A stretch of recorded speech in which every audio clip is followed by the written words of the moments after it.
still have many days where I wonder, what on earth am I doing? Why am I doing this? It takes so much time. I don't have time for this. I feel like I'm not, people always joke that you can do one or two things very well per day and you have to choose them.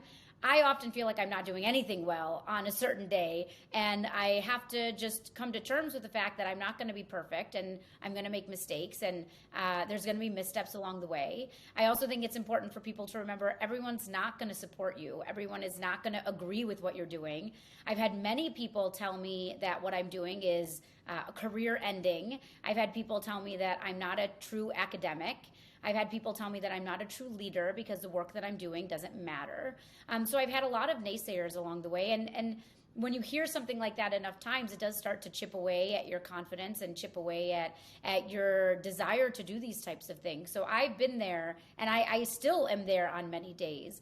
I am very fortunate in that I have a very strong support system. I have amazing supportive parents who I've mentioned. My husband is very supportive. I have a brother who's very supportive, and I have 3 kids who are young, but they understand sometimes what mommy needs to be doing.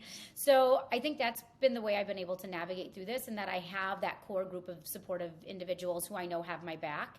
But it was not easy, and even when I was forming this at its infancy, there was a lot of pushback. I was young, and I had a lot of senior people telling me I was not the right person to be doing this. I should not be leading this initiative.